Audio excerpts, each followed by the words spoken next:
I never capitalize the titles of videos, but I had to capitalize this because Doctor Strange changes everything in the Marvel Cinematic Universe. Okay, so spoiler-free version first, all right? It's a great movie. It's a lot like Guardians of the Galaxy, right? Like the reason why Guardians of the Galaxy was so good was because it was world building. It was the Marvel Cinematic Universe, or I guess, Marvel coming and telling us, hey, when it comes to the Marvel Cinematic Universe, there's literally a universe out there, and there are all different kinds of aliens, and there's all different kinds of races, and there's different kinds of places, and so on and so forth. We have the Nova Corps, we have Thanos running around, who's obsessed with death. It's a much bigger world beyond what we saw with Captain America and Thor and Iron Man and so on. They're just a tiny piece of the pie. Doctor Strange is very much like that. It's a lot of world building. I liken it to the aspect of Age of Ultron, where it was really just, the movie had a plot, but the purpose of the movie wasn't the plot. The purpose of the movie was to reveal a tiny bit of information, which would be very important later on down the line. More notably in Age of Ultron, it was Thor when he had the vision of the Infinity Stones. In the Age of Ultron movie, it was Marvel telling us, hey, these are the Infinity Stones. Here's what we know about them so far. And so because of that, it was really like a world building sort of situation. Doctor Strange is very much like that, but the characters are incredibly good. Baron Mordo is awesome in this movie. He's so good. It's the way he's acted out is almost perfect. Benedict Cumberbatch, such a good Stephen Strange. I was a little hesitant, about Barbariku Cumberbatch playing the role of Doctor Strange. I wasn't sure how I would feel about that. I personally thought that Aidan Gillen, I think his name is, that he was going to be the best person to play Stephen Strange. For those of you guys who don't know, he's the guy that plays Littlefinger on Game of Thrones. I always felt like he would have been the perfect Stephen Strange. But Benedict Cumberbatch does a great job. He does a perfect job playing that character out in terms of his arrogance, his cockiness, his unwillingness to admit when he's wrong. It's perfect, in terms of how he plays that role. For Tilda Swinton, I know a lot of discussions were going on with her character. People were asking, is it insensitive for Marvel to have to basically whitewash the character of the Ancient One? I know that was a big talking point going into it. I know there were people in the audience when I was in the movie who were asking that question. To me, it really wasn't that huge of a deal, just because Tilda Swinton played things so well. And that's the great thing about the Marvel Cinematic Universe, is that people go into it expecting a carbon copy of what they've seen in the comics, whether it's characters, their genders, their races, so on and so forth, wherever they hail from. And so people were going into it, they said, well, Thor is the same way he was before, and Captain America is the same way he was before, and Iron Man and so on and so forth. Why is the Ancient One any different? And that's a legitimate question to ask. But I think that with regards to how she was portrayed in the movie, or how that is Comic Storian keeping me updated on Overwatch. But with regards to, how she played out, or how she was acted out in the movie, she did great. She very much had this sort of tutor, this mentor. I know a lot of things that you don't, but I'm also hiding something. Very Cloak and Dagger in terms of how she acted herself out. No, that's not a reference to the character's Cloak and Dagger. I wish there was. But the fact remains that in terms of the actors and how they played everything out, it was done well. The movie looked beautiful. It looked like Inception meets Fantasia. You guys remember those scenes from Inception where Leonardo DiCaprio was training, what's her name, the one chick that turned down the role for the PlayStation game, and then it turned out that she should have taken that role in the first place. I can't remember what her name is, but anyway. The scene where they're having the conversation and he tells her that you're actually in a dream, and she starts bending the world and different things like that. Doctor Strange is very much like that. It's very similar to that in terms of how it looks, in terms of the weird reality altering, warping kind of events that you see taking place, like what you saw in the trailers. But it's done in a way that fits. It's done in a way where it doesn't seem out of place, because that was one of my concerns is this movie going to feel out of place with the Marvel Cinematic Universe? Is it going to be so far in the realm of fantasy? I've got dust on my Darth Vader poster. Is it going to be so far in the realm of fantasy that it's not going to make any sense? But it works. It's done in a way to where it blends the kind of real world grounded aspect of the Marvel Cinematic Universe that we've come to expect with the introduction of magic into the Marvel Cinematic Universe, and they don't shy away from it too. That's the greatest thing, because I know Tiffany over at Comic Pop, she's a huge Doctor Strange fan. You guys should definitely go over there. I'm sure she's going to have a lot of stuff on it. But Tiffany with Comic Pop, she had talked about how She was afraid that with Doctor Strange, he is a magical being. He's the Sorcerer Supreme. Magic is every ounce a part of his character, as Captain America's shield is for Steve Rogers, as the Iron Man suit is for Tony Stark. And Marvel didn't need to shy away from that, and her concern was that they were going to say, well, it's not really magic, it's like science. No, it's magic. At no point do you doubt that it's magic. And one of the greatest things, again, this isn't really spoilery, but one of the greatest things is that when Stephen Strange when he first encounters the Ancient One, she's like, we deal with magic here. And he's like, that's ridiculous. That's crazy. You know, this is faith healing. You have no idea what you're talking about. It's a really, really cool moment. That's one of the other cool things too, is the journey that Stephen Strange undertakes to become the Sorcerer Supreme is incredibly well done. I think it was better in the comics. I'm sorry, I think it was better than it was in the comics. I think that it was really better than it was in the animated feature. I think the journey we saw him take to become the Sorcerer Supreme is the best journey that we've seen. The only story with regards to Stephen Strange's origin that I would say is probably better than this would be like The Oath, but that's like the definitive Doctor Strange story. So, you know, you really have a hard time toppling that. You know, it's like saying that you have a movie that's better than The Dark Knight Returns. It's not gonna happen. But the fact remains here, you know, that the movie in and of itself is incredibly well done. It's very entertaining. I'm going to see it again for a second time today, or I guess tonight. I went to see it last night, but I'm gonna go see it tonight. Well, I guess this will be Saturday by the time you guys see this, but there's a train passing by. It's extremely well done. Now, for the spoiler stuff. Now, if you guys don't want to have anything spoiled for you, I'm going to give you to the count of 3. 1, 2, 3. If you're still here, you don't mind having things spoiled for you. If you complain, people will laugh at you in the comments section. I invite people to do that. So, do not do that. That's bad. Do not make fun of people in the comments. That is a rule on my channel. There are consequences, for real and for true. Do not talk down to people in my comment section. There are consequences for that. But anyway, so back to us having fun, back to us, I'm so giddy, back to us having a good time. There were some major name drops in this. Oh my God. Okay, so we'll get to the big one. We'll get to the big one. We'll get to the big one, but there's a moment, and I don't know if it means anything. I pray to God that it means something, but I don't know if it means anything.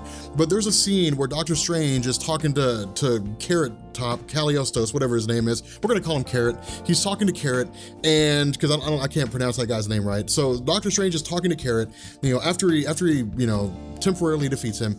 And Carrot is like obsessed with Dormammu, right? You know, he's like, I'm gonna go to the dark dimension. We're gonna become one with Dormammu. We're gonna let Dormammu take over all things in existence. And Doctor Strange says, no, that's not how Dormammu works, because Doctor Strange kind of has an idea, but doesn't really know, you know, and Carrot, this is one of the coolest things. Carrot says, he's not the devourer of worlds, he's a devourer of life, or something along those lines. Devourer of worlds. Now, the reason why this matters is because the devourer of worlds is synonymous with Galactus. And Marvel, in the Marvel Cinematic Universe, has rarely ever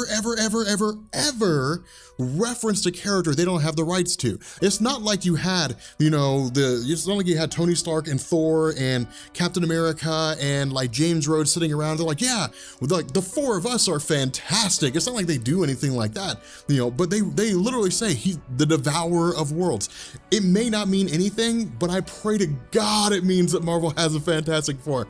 But I feel like if Marvel got the Fantastic Four rights back, the world would know. Like every media company vying for attention would climb to the mountaintops and just scream out to anybody who would listen, the Marvel Cinematic Universe has the rights to the Fantastic Four! Like, that's what I would do. But nonetheless, so a couple other things. Of course, the multiverse is in existence. Now, the multiverse is something that Marvel and the Marvel Cinematic Universe, they've never touched on. Not once have they ever referenced the Marvel Cinematic Universe.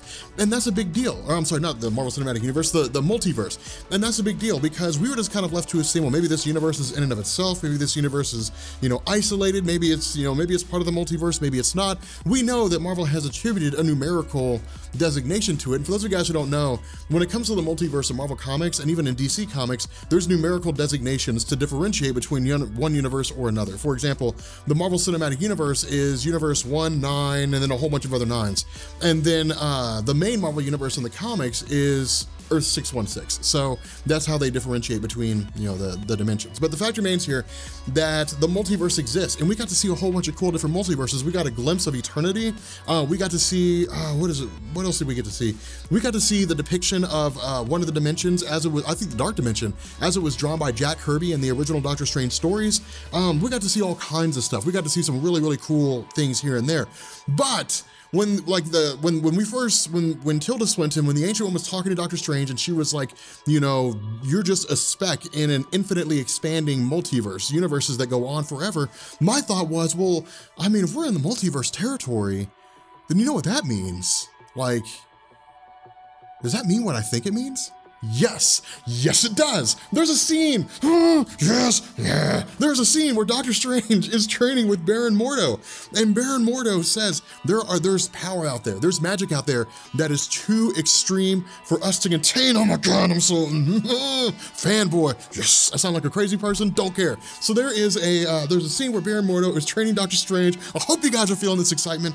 And he says there's magic out there that's too extreme for us to control. And so we put this magic in artifacts because the artifacts can withstand the magic, and then we use the artifacts instead. That's how he explains the Wand of Watum. That's how we get the Cloak of Levitation, so on and so forth. He pulls out this staff and he says, he busts it out, he's like, this is the staff of the Living Tribunal. The Living Tribunal exists in the Marvel Cinematic Universe. I was like, oh my God. Now, for those of you guys who don't know, I'm sorry if I'm so excited, people. For those of you guys who don't know, the Living Tribunal is second to the One Above All. The One Above All is this entity that created all things in existence. I mean, it's like this immutable, indestructible force in the Marvel Cinematic Universe. It's for all intents and purposes God in the Marvel Universe in the comics. But because of the fact that there are an infinite number of expanding universes, the Living Tribunal, the One Above All decided there has to be a custodian. There has to be someone that safeguards these universes from mystical threats. And so it created the Living Tribunal. And the Living Tribunal exists for the purpose of making sure that mystical energies don't go unchecked within a given universe. Now, it doesn't mean the Living Tribunal will show up and stop Dormammu from trying to invade the multiverse, but it basically serves the purpose of making sure that cosmic imbalance doesn't happen. Now, the reason why this matters, see, this is why everything is so connected in the Marvel Cinematic Universe. The reason why this matters is this. In 1991, Jim Starlin wrote the Infinity Gauntlet. The Infinity Gauntlet is one of the most popular stories ever written in the history of Marvel Comics. The Infinity Gauntlet, of course, centers around Thanos running around and capturing the Infinity Stones like he's doing in the Marvel Cinematic Universe. In Guardians of the Galaxy, we saw the cocoon of Adam Warlock. In the Infinity Gauntlet storyline, Adam Warlock realized what it was that Thanos was doing and basically made this giant call to arms of everybody who was left after Thanos wiped out half the life in the universe by snapping his fingers. I can't snap. Will you guys snap for me? Hopefully you guys are snapping for me. He wiped out half the life in the universe by snapping his fingers, and Adam Warlock gathered what was left. So it was like some of X-Factor, like none of the Fantastic Four, some of the Avengers, some of the X-Men, the cosmic entities, Eternity, Infinity, Galactus, Eon, Master Order, Lord Chaos, so on and so forth. He gathered the Silver Surfer, and then like after they did all that, they went to the Living Tribunal and they said, hey, Thanos is gathering the Infinity Stones, can you stop him? And the Living Tribunal said, I could, but I'm not going to. And they said, why? And the Living Tribunal said, because the cosmic order, the cosmic law, as it exists in Doctor Strange, says that those who were too weak to continue their level of control will be replaced by those who can. Ergo, if Eternity, the living embodiment of the universe, is unable to stand against the power of Thanos, and Thanos wants to take his place, it's just the cosmic order of things that Eternity will be destroyed, and Thanos will take his place as, you know, the supreme power in that universe. And so because of that, you know, the Living Tribunal chose to walk away. Now, the Living Tribunal was able to shut down the Infinity Gauntlet during the events of Infinity War when that first started off. Stop asking. Yes, I will cover that once we get closer to the Infinity War movie. Stop asking. So, during the Infinity War storyline, Adam Warlock got the Infinity Gauntlet after Thanos was defeated, and then he started freaking out with all his power and all that kind of stuff. Like, they put him on trial, like this cosmic trial, and Eternity was like, he's too crazy to wield the Infinity Gauntlet, and then Adam Warlock was ranting about how powerful he is, and then the Living Tribunal was like, nope, and then he just shut down his Infinity Gauntlet, was like, you can't use that anymore because I say so. That's how powerful the Living Tribunal is. It just stopped Adam Warlock's ability to use the Infinity Gauntlet. We're talking about a level of power that's insane, but the Living Tribunal exists in the Marvel Cinematic Universe. That's the one thing to take away from all this. The Living Tribunal exists. I'm very, very excited. Anyway, guys, Doctor Strange is an amazing movie. It changes everything in the Marvel Cinematic Universe. It changes it all. We have a multiverse, we have the Living Tribunal. We don't know if we have a one above all yet, but I assume we do. We have cosmic entities because we have the Living Tribunal.